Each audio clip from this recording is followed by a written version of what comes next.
estar refletindo sobre isso. Obrigado, então, irmã Alzira, Leila e Martina. Hoje nós lemos Efésios capítulo 5 e a gente vai tentar bater um papo rapidinho sobre isso para a gente poder entender um pouquinho dessas questões todas, né? A gente já leu ali nos capítulos 1 a 3, que era mais uma questão teórica, e agora, depois do capítulo 4, hoje também o 5 e amanhã o 6 também, que vai falar sobre a armadura, né, do crente, né, do cristão.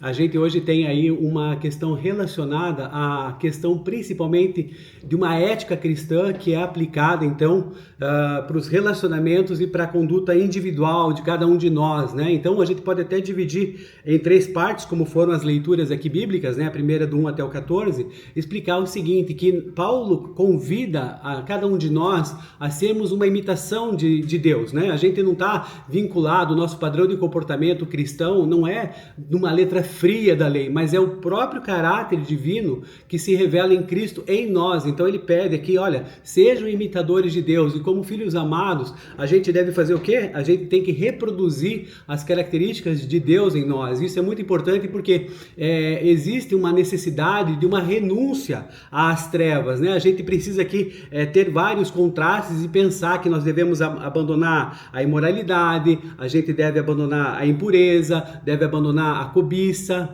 E aqui Paulo vai enfatizar mais uma vez aquela questão, né, das palavras torpes, lá que no grego a gente já falou sobre isso, a questão que essa palavra no grego significa fruto podre ou peixe estragado, que cheira muito mal. Essas são palavras que vão aí apodrecer o ambiente, se a gente pode dizer dessa maneira, né, que vão ali deixar o ambiente pesado e tal, e aí a gente sabe que a gente entristece o espírito com essas conversas aí de baixo calão que falam aqui, que é a questão da grosseria, que tende a ofender, que não convém a cada um de nós, que deseja, né, que se tem por santo, né, à luz da palavra de Deus e da prática que a gente precisa ter. Então, ele traz aqui a gente, né, que olha, vocês outroras eram trevas, mas agora são luz no Senhor. Vivam como filho da luz. Então, Paulo vai usar essa metáfora da luz para descrever a nossa identidade do crente, né? A luz, quando ela chega, ela ilumina tudo, ela demonstra como você estava na escuridão, você não conseguia ver isso. Então, você vai ver aquela sujeirinha ali que está no cantinho da porta, debaixo ali do tapete, você vai levantar, vai conseguir ver tudo isso, coisas que você outrora, né, como nas trevas, você não conseguia ver isso. Então, é como se você tivesse, né, aquela questão assim de você, aquele deslumbre, e você começasse a entender que precisa fazer o quê? Trabalhar na sua vida. Então, a luz vai produzir isso, vai produzir essa bondade, essa justiça, e vai expor também as obras infrutíferas das trevas, aquilo que dificulta a nossa vida. Depois ali do 15 ao 21, que a irmã Leila muito bem leu pra gente, né? Também agora está se tornando uma leitora oficial, a dona Cida vai ter que chegar mais cedo aqui pra gente poder dividir para ela o início, mas eu vou conversar com ela aí no sábado, pra gente poder refletir, que ela acho que daí pode começar depois das leituras, né? Não precisa ser no início. Então a gente vai se acertar em relação a isso, mas de qualquer maneira o que acontece? Depois ali do 15 ao 21, Paulo vai falar sobre andar em sabedoria, na plenitude do Espírito. E isso vai fazer o quê? O foco então pra gente aqui é a questão de viver como sábios, né? Saber remir o tempo, usar o tempo e a influência que governa a vida do cristão. Então Paulo exorta que a gente viva com inteligência, aproveitando cada oportunidade, porque como disse a nossa irmã, os dias são maus. E isso a gente já sabe, né? Já está de cor e salteado saber que realmente os dias são difíceis e complicados. Bom, isso de certa maneira, quando a gente vê sobre remir o tempo, utilizar bem o tempo, a gente vai lembrar também dos nossos irmãos, né, 60 a mais aqui, que eles estão aqui hoje sendo, né, objeto das nossas orações. Depois vai ter o segundo momento também. Deixa eu só colocar aqui uma pessoa que quer entrar. Deixa eu ver, permitir um convidado, tá, ok. E aí o que acontece? O contraste com a embriaguez que Paulo vai usar, né? Não se embriaguem com vinho que leva à libertinagem, mas se deixem encher pelo Espírito. O que é isso? Na verdade é o seguinte, a ideia do vinho é que em vez de você ser dominado por algo externo, como é o vinho, ou como por exemplo são as drogas nos dias de hoje, que o cristão ele deve ser guiado por quê? Por quem? Pelo Espírito Santo, que é essa pessoa que vive dentro da gente. A gente não precisa buscar fora, né, na bebida, por exemplo, da alcoólica, né, um subterfúgio, ou no cigarro, ou o que quer que seja. Então é nesse sentido que Paulo está querendo dizer. Não se embriaguem com aquilo, né, uma questão externa, uma substância externa, mas se embriaguem daquilo que já está dentro de vocês. E isso é muito bom porque a gente se enchendo do Espírito, a gente vê que a gente consegue ter uma lucidez, né, que antes a gente não tinha. Aquela situação das trevas e da luz, que a gente não sabia como que a gente estava, se a gente estava sujo, ou se o lugar em que nós estávamos está sujo ou não, tem alguma sujeirinha, mas quando a luz vem, quando a luz nos impacta, nós conseguimos então entender e compreender tudo isso e saber que o resultado de ser cheio do Espírito Santo, ele não é individual, ele é comunitário e é litúrgico. A gente começa a falar com salmos, começa a cantar hinos, cânticos espirituais. A irmã Maria Auxiliadora sempre traz aqui uma música que lembra, né, e tal, e conversa, e a irmã Hilda também deu algum hino, alguma passagem, e aí essa gratidão que nós temos no coração é uma gratidão constante, que precisa nos acompanhar, porque isso também é um sinal de ser cheio do Espírito. Quando você, mesmo com as dificuldades que você vive, você está satisfeito com isso, com o que Deus te deu, com as coisas que você tem às mãos, com a administração que você faz as coisas, às vezes é preciso tomar uma atitude mais enérgica, né? Se o seu orçamento da casa não está batendo, então tem que acertar onde que tá o gasto. E aí você vai começar a administrar melhor, mas isso também não quer dizer que você não possa viver agradecido. Então essas questões todas são importantes. Depois ele passa na terceira parte, que foi a irmã Martina que leu, sobre essa questão do código doméstico, né, entre marido e mulher, que às vezes a gente tem uma dificuldade, né? Eu e a Cris tínhamos no início uma dificuldade em relação a isso, porque eu falava desses versículos para ela, e daí ela diz, mas então você está querendo que eu seja, né, submissa a você, e eu não tenho direito a falar e tal, e eu não conseguia compreender e falar isso da maneira certa. Mas aqui o que acontece é o seguinte: esse trecho aqui que Paulo está falando é a base da teologia bíblica sobre o matrimônio. E ele estabelece uma analogia, um paralelo entre o casamento e a relação de Cristo e da igreja. Então, para as mulheres existe essa situação. O texto fala sobre a submissão ao marido como ao Senhor. Então veja só, em vez de você olhar para aquele homem, né, que é bravo, aquele homem que é chato, aquele homem que é ranzinza, aquele homem que não fala, que fala pouco e tal, você tem que entender a sua submissão como se você estivesse em submissão a Deus.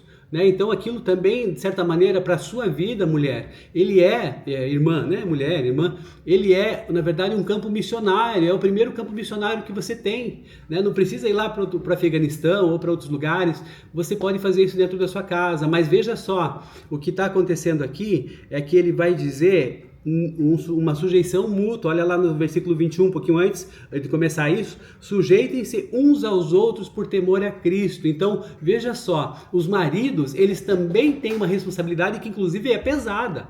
Amar a esposa como Cristo amou a igreja, entregando-se por ela, se sacrificando, cuidando, zelando. É um amor sacrificial também. Então veja, se marido e mulher estão antenados, né, e sabem dessa questão toda, a gente vai ter um casamento saudável, e a gente vai poder demonstrar a analogia que é a relação entre Cristo e a igreja. É esse o nosso objetivo. É claro que aqui há lares, né, que as pessoas, às vezes o marido ou a esposa não são cristãos, né, e há uma dificuldade, claro, que a gente percebe, sabe disso também, mas o que acontece é o seguinte: isso não é motivo para você não compreender a Escritura e não também cumpri-la.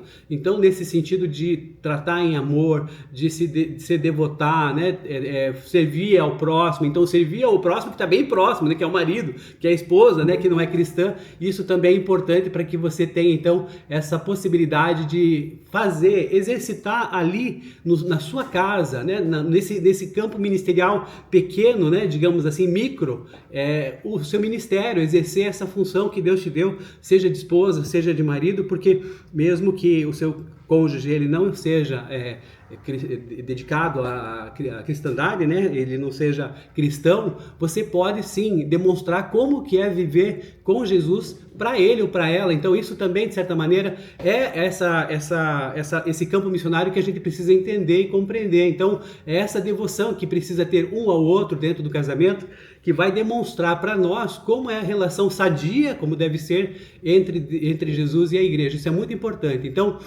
o Paulo aqui revela que o casamento, pensamento humano, então é na verdade uma sombra, né? Um vislumbre que aponta para uma realidade maior, que é justamente essa união espiritual entre Cristo, seu povo, entre Cristo e a igreja. Então, olha só que interessante, quantas vivências a gente tira práticas, que é o que Paulo está querendo fazer. Então, veja só, aqui Efésios capítulo 5, né? Já estou caminhando para o final aqui, a gente está respeitando o horário, porque a gente quer ter tempo de oração agora, né? Nós estamos definindo algumas regras aqui, mas de qualquer maneira é o seguinte, olha só, eu quero que você aprenda duas palavrinhas hoje, que são duas palavrinhas importantíssimas que têm a ver com Efésios capítulo 5. A primeira delas é ortopraxia. Ortopraxia. Ortopraxia é o coração da missão integral. Não basta a gente pregar o evangelho. E agora vem a segunda palavra. Aquilo que eu acredito, que é a minha fé, né, que ninguém tira de mim e tal, isso se chama ortodoxia. Né? A gente vê lá, tem cristãos que se dizem ortodoxos, cristãos que têm uma fé, segundo eles, que é a fé correta, mas a gente pode utilizar essa palavra aqui no nosso âmbito. Nós somos ortodoxos, todos nós somos ortodoxos, eu, você, por quê? Porque nós temos uma fé. Só que é o seguinte, nós temos que ser ortopráxicos.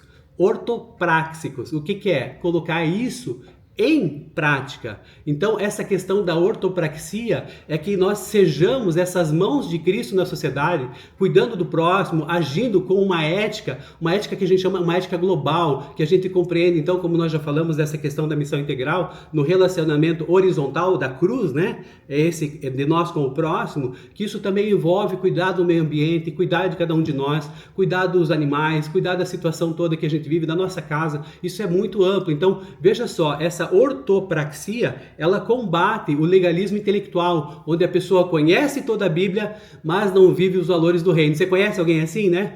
Pois é, precisa ter mansidão, precisa ter honestidade e principalmente que essa teologia que nós estamos vivenciando agora, ela precisa encarnar em nós, encarnar, é um modo de dizer, como se a gente fosse, né? Ela precisa grudar em nós e nas ações concretas do dia a dia se manifestar, seja no relacionamento com vizinhos, na sala de aula, no seu trabalho, na cozinha onde você está lavando a louça e está louvando o Senhor, na comunidade de fé ou então na vida da família. Então, o que a gente precisa fazer é o seguinte, a gente precisa ser ortodoxo, mas também precisa ser ortopráxico, né? Depois a gente vai ver que Tiago também ele também tem ali um manual do Novo Testamento, que a fé sem obras é morta, é mais ou menos nesse sentido, meus irmãos. Então, Paulo, ele apenas não diz o que crê, mas em como caminhar, tanto é que ele vai falar várias vezes aqui de andar, é um chamado para que a nossa espiritualidade, a minha, a sua, ela saia do templo, né, como nós já falamos aqui, e chegue até o nosso vocabulário,